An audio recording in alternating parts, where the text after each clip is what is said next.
ದೇಶಕ್ಕೆ ಸ್ವಾತಂತ್ರ್ಯ ಸಿಕ್ಕಿದ್ದು 1947ರಲ್ಲಿ. ಅದಕ್ಕೂ ಮೊದಲು ದೇಶದಲ್ಲೇ ಪ್ರಥಮ ಬಾರಿಗೆ ಮಡಿಕೇರಿಯಲ್ಲಿ ತ್ರಿವರ್ಣ ಧ್ವಜ ಹಾರಾಡಿತ್ತು.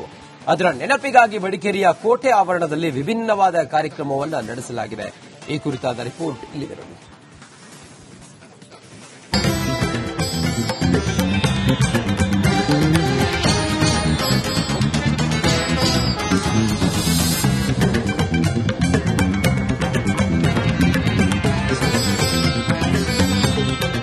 ಸ್ವಾತಂತ್ರ್ಯ ಹೋರಾಟಗಾರರ ಪರಿಚಯ, ದೇಶಕ್ಕಾಗಿ ಹೋರಾಡಿದವರನ್ನು ವೀಕ್ಷಣೆ ಮಾಡುತ್ತಿರುವ ಜನತೆ, ವಿದ್ಯಾರ್ಥಿಗಳಿಂದ ನಡೆದ ಸಾಂಸ್ಕೃತಿಕ ಕಾರ್ಯಕ್ರಮ.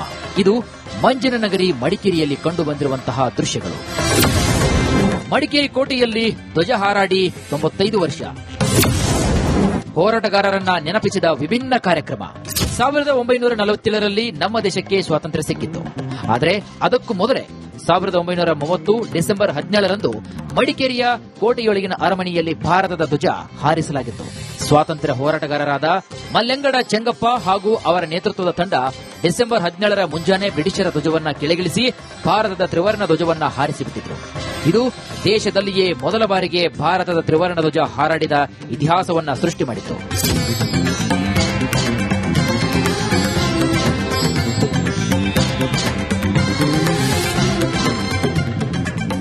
ಈ ಇತಿಹಾಸವನ್ನ ಇಂದಿನ ಹಾಗೂ ಮುಂದಿನ ಪೀಳಿಗೆಗೆ ತಿಳಿಸುವ ಉದ್ದೇಶದಿಂದ ಯುಕೋ ಸಂಘಟನೆ ಇದೇ ಮೊದಲ ಬಾರಿಗೆ ಮಡಿಕೇರಿಯ ಕೋಟೆ ಆವರಣದಲ್ಲಿ ವಿಭಿನ್ನವಾದಂತಹ ಕಾರ್ಯಕ್ರಮವನ್ನ ಆಯೋಜನೆ ಮಾಡಿದೆ. ಈ ಮೂಲಕ ಜನತೆಗೆ ಸ್ವಾತಂತ್ರ್ಯ ಹೋರಾಟಗಾರರ ಪರಿಚಯವನ್ನು ಕೂಡ ಮಾಡಿಕೊಟ್ಟಿದೆ.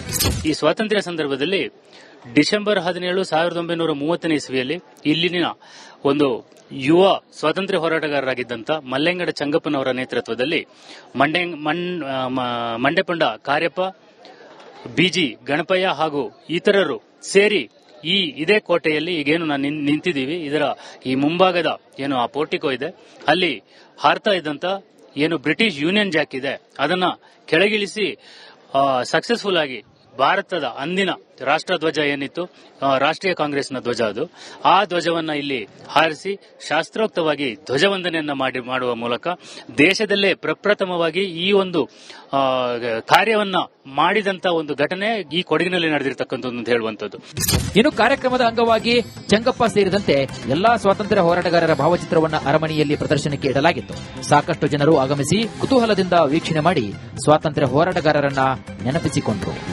ಮುಖ್ಯವಾಗಿ ವೇದಿಕೆ ಕಾರ್ಯಕ್ರಮ ಮಲ್ಲೆಂಗಡ ಚೆಂಗಪ್ಪನವರ ಆವತ್ತಿನ ಏನು ವೀರಗಾಥೆ ಇತ್ತು ಅದನ್ನು ಜನರಿಗೆ ತಿಳಿಸುವುದು, ಅದಲ್ಲದೆ ಮಕ್ಕಳಿಂದ ವಿವಿಧ ಸಾಂಸ್ಕೃತಿಕ ಕಾರ್ಯಕ್ರಮಗಳು, ಇಂಥ ಅನೇಕ ಕಾರ್ಯಕ್ರಮಗಳನ್ನು ಇಂದಿನ ದಿವಸ ಹಮ್ಮಿಕೊಂಡಿದ್ದೇವೆ.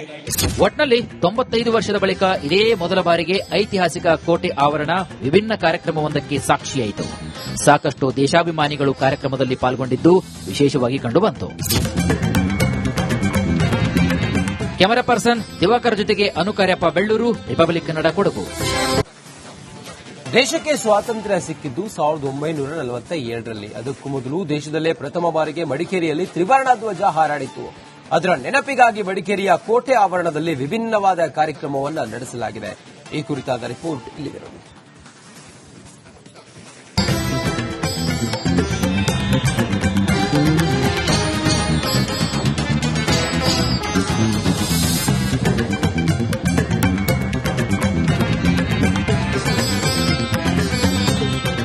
ಸ್ವಾತಂತ್ರ್ಯ ಹೋರಾಟಗಾರರ ಪರಿಚಯ, ದೇಶಕ್ಕಾಗಿ ಹೋರಾಡಿದವರನ್ನು ವೀಕ್ಷಣೆ ಮಾಡುತ್ತಿರುವ ಜನತೆ, ವಿದ್ಯಾರ್ಥಿಗಳಿಂದ ನಡೆದ ಸಾಂಸ್ಕೃತಿಕ ಕಾರ್ಯಕ್ರಮ. ಇದು ಮಂಜಿನ ನಗರಿ ಮಡಿಕೇರಿಯಲ್ಲಿ ಕಂಡುಬಂದಿರುವಂತಹ ದೃಶ್ಯಗಳು. ಮಡಿಕೇರಿ ಕೋಟೆಯಲ್ಲಿ ಧ್ವಜ ಹಾರಾಡಿ 95 ವರ್ಷ. ಹೋರಾಟಗಾರರನ್ನ ನೆನಪಿಸಿದ ವಿಭಿನ್ನ ಕಾರ್ಯಕ್ರಮ. 1947ರಲ್ಲಿ ನಮ್ಮ ದೇಶಕ್ಕೆ ಸ್ವಾತಂತ್ರ್ಯ ಸಿಕ್ಕಿತ್ತು. ಆದರೆ ಅದಕ್ಕೂ ಮೊದಲೇ 1930 ಡಿಸೆಂಬರ್ 17ರಂದು ಮಡಿಕೇರಿಯ ಕೋಟೆಯೊಳಗಿನ ಅರಮನೆಯಲ್ಲಿ ಭಾರತದ ಧ್ವಜ ಹಾರಿಸಲಾಗಿತ್ತು. ಸ್ವಾತಂತ್ರ್ಯ ಹೋರಾಟಗಾರರಾದ ಮಲ್ಲೆಂಗಡ ಚೆಂಗಪ್ಪ ಹಾಗೂ ಅವರ ನೇತೃತ್ವದ ತಂಡ ಡಿಸೆಂಬರ್ 17ರ ಮುಂಜಾನೆ ಬ್ರಿಟಿಷರ ಧ್ವಜವನ್ನ ಕೆಳಗಿಳಿಸಿ ಭಾರತದ ತ್ರಿವರ್ಣ ಧ್ವಜವನ್ನ ಹಾರಿಸಿಬಿಟ್ಟಿದ್ರು. ಇದು ದೇಶದಲ್ಲಿಯೇ ಮೊದಲ ಬಾರಿಗೆ ಭಾರತದ ತ್ರಿವರ್ಣ ಧ್ವಜ ಹಾರಾಡಿದ ಇತಿಹಾಸವನ್ನ ಸೃಷ್ಟಿ ಮಾಡಿತ್ತು.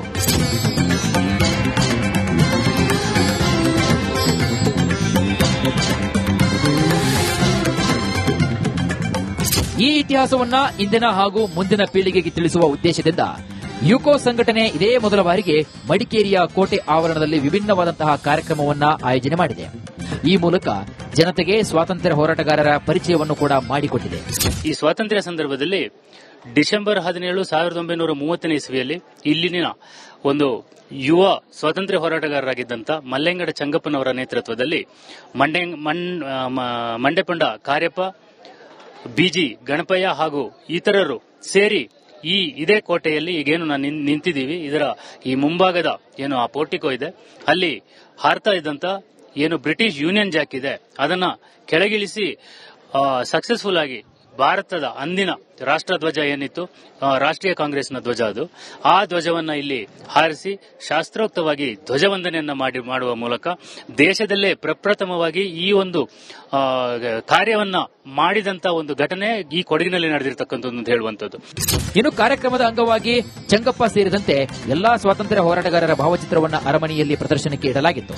ಸಾಕಷ್ಟು ಜನರು ಆಗಮಿಸಿ ಕುತೂಹಲದಿಂದ ವೀಕ್ಷಣೆ ಮಾಡಿ ಸ್ವಾತಂತ್ರ್ಯ ಹೋರಾಟಗಾರರನ್ನ ನೆನಪಿಸಿಕೊಂಡರು. ಮುಖ್ಯವಾಗಿ ವೇದಿಕೆ ಕಾರ್ಯಕ್ರಮ ಮಲ್ಲೆಂಗಡ ಚಂಗಪ್ಪನವರ ಆವತ್ತಿನ ಏನು ವೀರಗಾಥೆ ಇತ್ತು ಅದನ್ನು ಜನರಿಗೆ ತಿಳಿಸುವುದು, ಅದಲ್ಲದೆ ಮಕ್ಕಳಿಂದ ವಿವಿಧ ಸಾಂಸ್ಕೃತಿಕ ಕಾರ್ಯಕ್ರಮಗಳು, ಇಂಥ ಅನೇಕ ಕಾರ್ಯಕ್ರಮಗಳನ್ನು ಇಂದಿನ ದಿವಸ ಹಮ್ಮಿಕೊಂಡಿದ್ದೇವೆ.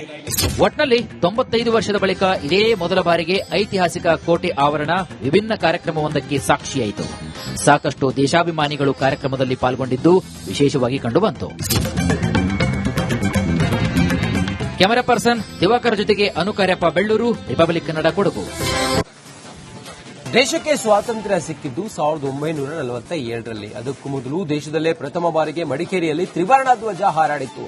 ಅದರ ನೆನಪಿಗಾಗಿ ಮಡಿಕೇರಿಯ ಕೋಟೆ ಆವರಣದಲ್ಲಿ ವಿಭಿನ್ನವಾದ ಕಾರ್ಯಕ್ರಮವನ್ನು ನಡೆಸಲಾಗಿದೆ. ಈ ಕುರಿತಾದ ರಿಪೋರ್ಟ್ ಇಲ್ಲಿದೆ.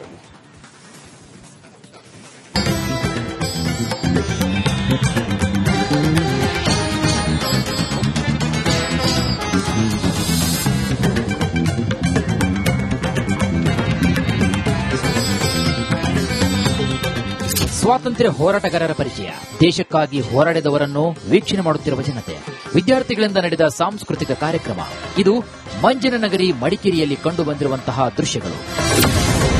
ಮಡಿಕೇರಿ ಕೋಟೆಯಲ್ಲಿ ಧ್ವಜ ಹಾರಾಡಿ 95 ವರ್ಷ, ಹೋರಾಟಗಾರರನ್ನ ನೆನಪಿಸಿದ ವಿಭಿನ್ನ ಕಾರ್ಯಕ್ರಮ. 1947ರಲ್ಲಿ ನಮ್ಮ ದೇಶಕ್ಕೆ ಸ್ವಾತಂತ್ರ್ಯ ಸಿಕ್ಕಿತ್ತು. ಆದರೆ ಅದಕ್ಕೂ ಮೊದಲೇ 1930 ಡಿಸೆಂಬರ್ 17ರಂದು ಮಡಿಕೇರಿಯ ಕೋಟೆಯೊಳಗಿನ ಅರಮನೆಯಲ್ಲಿ ಭಾರತದ ಧ್ವಜ ಹಾರಿಸಲಾಗಿತ್ತು. ಸ್ವಾತಂತ್ರ್ಯ ಹೋರಾಟಗಾರರಾದ ಮಲ್ಲೆಂಗಡ ಚೆಂಗಪ್ಪ ಹಾಗೂ ಅವರ ನೇತೃತ್ವದ ತಂಡ ಡಿಸೆಂಬರ್ 17ರ ಮುಂಜಾನೆ ಬ್ರಿಟಿಷರ ಧ್ವಜವನ್ನ ಕೆಳಗಿಳಿಸಿ ಭಾರತದ ತ್ರಿವರ್ಣ ಧ್ವಜವನ್ನ ಹಾರಿಸಿಬಿಟ್ಟಿದ್ರು. ಇದು ದೇಶದಲ್ಲಿಯೇ ಮೊದಲ ಬಾರಿಗೆ ಭಾರತದ ತ್ರಿವರ್ಣ ಧ್ವಜ ಹಾರಾಡಿದ ಇತಿಹಾಸವನ್ನ ಸೃಷ್ಟಿ ಮಾಡಿತು.